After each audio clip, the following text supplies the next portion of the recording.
Let me spend just a few minutes talking about the situation in the world right now, because the last couple of days have been dramatic. Now, there is no guarantee that we avoid catastrophe because the world's not well led, and the world is in a very unstable situation because of all the things that we've been discussing. Of course, the climate crisis, all of the upheavals in the world economy, even aside from the interventions of leaders choosing wrong things, just the technological upheavals are astounding, and you know that better than I. So this is something quite dramatic. But another thing that's very dramatic is the geopolitical changes that are underway. They are remarkable. They're very dangerous, but on the whole, not bad, actually. What's happening is that a familiar world led, so-called, by the United States and Europe is no longer led by the United States and Europe. It was presumptuous to be led by the United States and Europe to begin with. It's actually the end of a very long cycle that dates back to 1492 and onward, because it started with a voyage that was a little bit went awry and changed the world fundamentally. And they say that, how do you know that Christopher Columbus was an economist, by the way? He didn't know where he was going. He didn't know where he was when he got there, and it was all on a government grant. So this is par for the course. But the world became a European-led world with a lot of cruelty and a lot of inequality and a lot of domination, and with a lot of remarkable technological development that came along with it, but that was utilized as a form of power and oppression as well. And the United States dominated the world for about a half a century after 1945. Now we're in a very different world. And the voices of other parts of the world are really important and growing, and that means that in the media and in the political life in the Western world, there's a lot more anxiety, actually, than there is in China, for example, or in India, where it's not pessimistic. It's not feeling that the world's falling apart. It's feeling that the world is changing in the right direction, actually. And I would say if you look at opinion surveys in Africa, there's a tremendous amount of optimism, actually. Africa is the most optimistic single continent in the world, if you look at opinion surveys. So the world's changing, and it leads to a lot of anxiety, and the anxiety is highest in the United States because nobody likes to be pushed off the perch. But the fact of the matter is the world's becoming a lot more interesting, diverse, interconnected. You're a very diverse group, but not quite diverse enough. Are there any Chinese faces here? No. We have somebody from Hong Kong. Okay, good. Hong Kong, we were just there. It's wonderful. And India? Yes. Great, okay. So, between the two, you're 40% of the world population, but not exactly 40% of this room. So it's just to say we don't have to have complete demographic equality, but you're a very diverse group, which is extremely important, very important. And the world's even more diverse, if I could put it that way, so we need to strive for that. And viewed in that perspective, my own view is, I'll say a grim statement and then an optimistic statement. If we don't blow things up, which is possible, then things are going to be okay. And By that I mean the world that is taking shape will be more equal, more open, actually benefiting from a lot of the breakthroughs in technology. The real worry I have is just disaster in the short term, because my country is the worst led that it's ever been, and our political system has collapsed. So we have one-person rule, which is not exactly the way to run a society of 335 million people and $30 trillion of output. But that's what we have for the moment. But if we can avoid the catastrophes, we actually, not just rhetorically and not just optimistically, we really have a lot of solutions in this world for food production, for sustainable energy, for better education and healthcare systems, for all sorts of things that are completely wonderful. They're getting discovered, they're getting developed, you're pioneering many of them. They're not getting undertaken at the scale that they need and the pace that they need by any means, but they could be, because there's no fundamental shortfall of resources or know-how. We're not running out of particular minerals so that we can't do this. We're not running out of land so that we're in a struggle for who eats and who doesn't eat. We're not running out of energy, because solar radiation is about 5,000 times our power usage on the planet. So if we deploy solar power, which is now cheaper than any other kind of power, we're not in an energy shortage as well. We're not in a know-how shortage, but we are in a fairness shortage. We're in a niceness shortage. We're in a calmness shortage. We're in a geopolitical crisis, and we are with a lot of instability from all of the upheavals of climate, which are going to get worse for the next 50 years, almost no matter what we do, because underlying our physical reality is a lot of warming built into the system and a lot of shocks that will come from that. That doesn't mean that the impacts necessarily get worse, because things can get buffered, we can become more resilient, we can become adapted, but the climate itself is going to become more dangerous shortly. So this is our state of affairs. Now, what specifically happened yesterday was the U.S. declared itself outside of the World Trade System. 2 weeks ago, the U.S. declared itself outside of the climate challenge. 3 weeks ago, the U.S. declared itself out of the sustainability challenge. 4 weeks ago, the U.S. declared itself outside of the WHO. All right. Honestly, it doesn't get dumber than this, really. But the U.S. is 4.1% of the world population. And as I said, the other 95%, I don't see things diminishing in intensity of purpose, but rather increasing.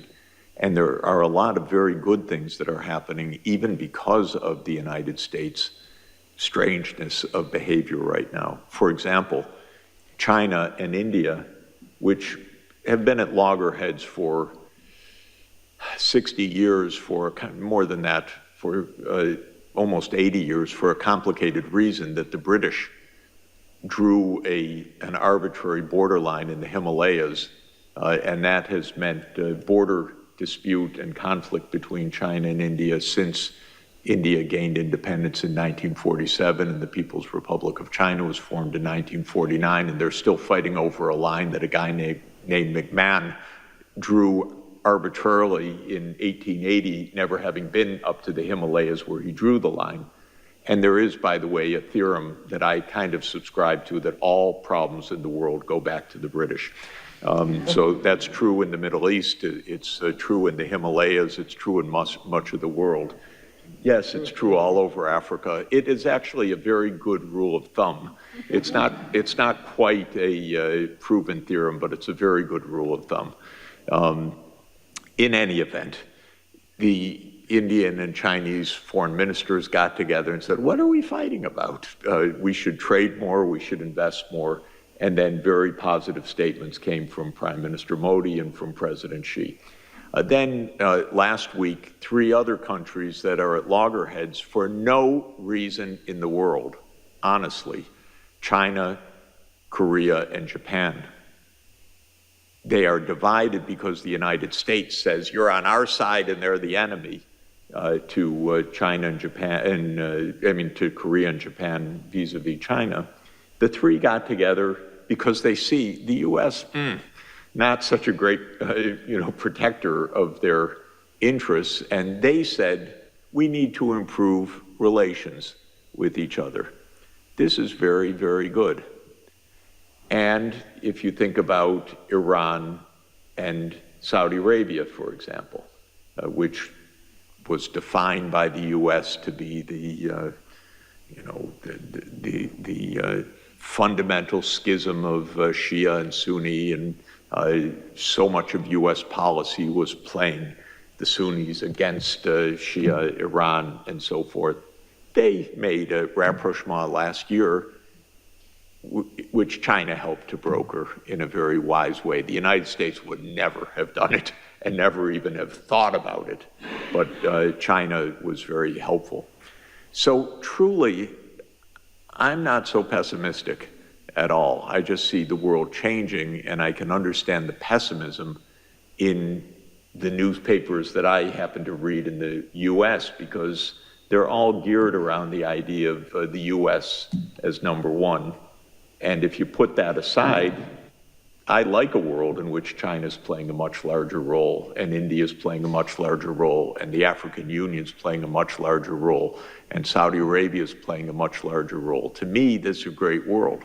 It's a world of diversity, much better food, much better conversation, much better places to visit, much more fun in conferences and meetings and problem solving and all the rest.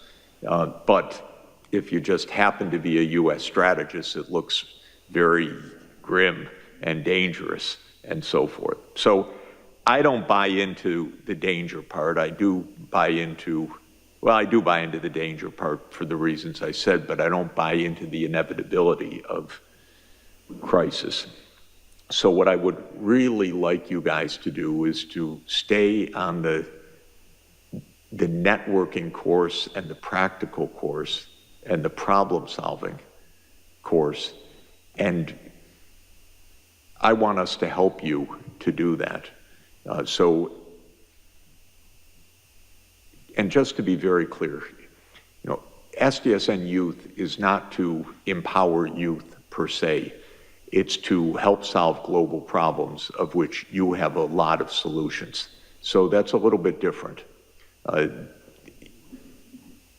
We have a little more access than you do to some places, being older and gray hair, but you know how to fix our phones and computers a lot better than we do, and what's going on with the latest apps and how to use them and so forth. And that's actually unique knowledge in our world right now. And so it's really important that you're at the table. It's true, you should be at the table for 2 reasons. One, to protect the interests of your generation against 78-year-old U.S. presidents that don't know how to think ahead. So that's true, but I don't think that's the main reason you should be at the table. The main reason you should be at the table is you can help move this agenda forward in a very significant way. So I had good experience when I was young. Luckily thrust into places where I could do something at an early stage of my career. And thank God it worked, because otherwise that would have been the end of it. But in any event, you can do a lot. But I also know we can help you too, because you learn a lot actually along the way as well.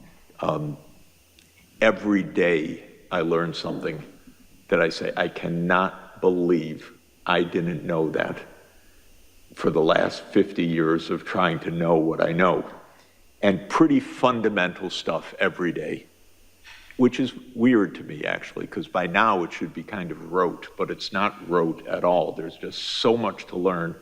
And I kind of walk around my whole life with a book in my hand, or now with an ebook or on my phone or something, reading every day and learning pretty basic things, actually, which is annoying, really annoying, because it should have been done already, but it's not. So all of that is to say we can help you, and I can help you, and I can help you network, and I can help you learn things. So don't presume you know everything, but don't presume that you don't know what you're seeing with your own eyes about things that can be done. So that's really the balance that's extremely important. Now, what's going to happen after 2030? Let me say a few words about that, because you're going to play a big role in that. Obviously, we're not going to achieve what we set out to achieve in 2015, September 25th, 2015, when Pope Francis ushered in the Sustainable Development Goals at the UN. The agenda was pretty optimistic beforehand. At the time, it was very stretched goals. It would have required a lot of capacity and working together to make them happen. Of course, we just didn't get the major powers to work very hard on any of this. The only one that made a major effort, in my view, was China, actually. Europe said a few things at the beginning, but Europe got caught in this Ukraine war, which, to my mind, was just a disastrous mistake, because the United States doesn't know how to make peace, and blew the chance after 1991 to help create a true collective security arrangement in Europe. Instead, it expanded NATO. But I don't want to go there. Just to say, the US didn't try, Europe didn't try very much. China launched the Belt and Road Initiative, which is a very big and positive thing. Africa launched the African Continental Free Trade Area, which is a very important thing, and a very positive development. But the world as a whole, for the major powers, didn't try very hard. So we're reaching, and I don't want to go into it, but my view is the US at the University of North Carolina concocted something called SARS-CoV-2 and made a pandemic. That's another long story. But we just lost a lot of time. So what are we going to do? My hope, personally, and this is something we can discuss longer, is that we continue under the framework of the Sustainable Development Goals. And the reason is it's taken 10 years to have governments understand a bit about how to make such a complicated, multidimensional programming process, because it's not simple to do this, to plan for 17 major objectives, long-term planning, strategy, and so forth. Now, the goals won't stay exactly the same, but I don't want to redo everything to have a new set of goals and a new framework, because honestly, to my mind, it may be constructive in bringing new voices in, to be sure, so I don't want to rule out deliberations which will take place, but I don't think we should throw out everything, because it just would be a major loss and time sink. And in our world today, the US will walk away from the table anyway, and it just may be very hard to get a framework, other framework. So I'm hoping we continue under this broad rubric, resetting, adding, no doubt, something about artificial intelligence as SDG 18, or repackaging some of the objectives and so on, but to keep this framework to mid-century. Because the next period, to my mind, is to 2050, is to mid-century. And that's, in fact, what we need to decarbonize the energy system. It's what we need to transform agriculture. It's what we need to create a workable digital society in which good things rather than bad things happen with these new technologies and so forth. So that's what I think what I am going to be aiming for in the next few years. This will probably be decided more or less around 2027 or 2028. So there will be a UN process. The next Secretary General will assign a commission, probably. There'll be deliberations. You'll be involved in national level and global processes and youth ambassadors in many ways. And we should really strategize together about this, and you should make further outreach to other groups in order to do this. One basic point is that what makes all of this very hard is thinking ahead on a time horizon and a complexity longer than governments know how to do. So if you want to change the energy system, it's not a 1 year or a 5 year or a 10-year process. You really have to be able to think about 25 years or 30 years and basic changes of technology and learn how to put that into a real political process and so forth. And this is what I find most governments don't know how to do effectively. Again, China is better at planning in this way than any other government that I know among the major governments. Europe's not bad at setting goals, but it then doesn't necessarily actually create the planning to deliver them very effectively. I'll say also I have huge hopes, expectations, and demands of the African Union in the coming years. There's a new AU commission that just came into office on March 15, and Africa needs to make a breakthrough in the next 30 years. It can't go on like this with many conflicts, with kids not in school, with the systems not working, with electricity not reaching still hundreds of millions of people. And that's what we were discussing in the Financing for Development workshop that we had earlier this week, how to make those breakthroughs.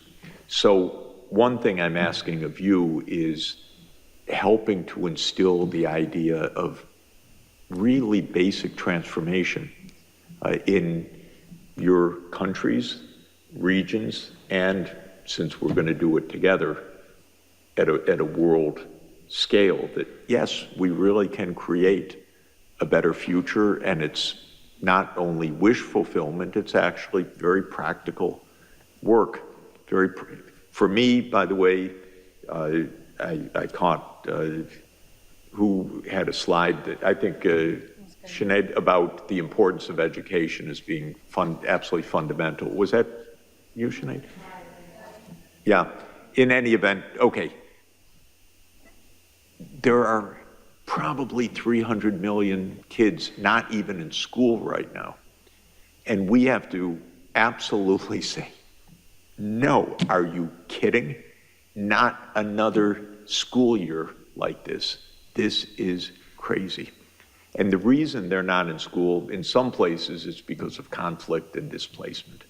But for at least 250 million kids, it's because the governments don't have the funds to hire teachers, to have the schools, and so forth. And I want to have a fit together with you to the powers that be that this cannot go on any longer. You cannot leave kids out of school in this world. They cannot have a future that way. This is the most basic point of everything that we're trying to do. Every one of you had the fortune, and you probably had a lot of struggles, twists and turns, good luck, parents that helped, friends that helped, family that helped somehow that you could get an education. But I think that's the first thing we really need to do, is to put our foot down and say, no more faking it to the host countries, but they don't have the money, to the IMF, to the World Bank, to China to anyone else, you gotta help make sure that all the kids are in school, period. And then there are all the other issues that we're dealing with. I won't belabor the point any longer because I know the time is short. But you guys are really important in this process. And to add to your importance, connect with others that you think we need to bring into this process, because this is a very powerful group that can really make a huge difference and can really, by the way, you can help the older ministers in the government, the presidents and so forth, understand this is no joke. This is real for your societies. This really can be done. You can tell them Professor Sachs said so, and that they got to get on with it, and that we're here to help, and we're going to get the financing that they need. We really are going to get the financing that governments need, but you need to help lay out the plans, the ideas, very operational, the wonderful things that can be done, and really inspire your countries and your friends and the businesses you're dealing with, and think very, very big. And let's plan to meet every few weeks to keep that up.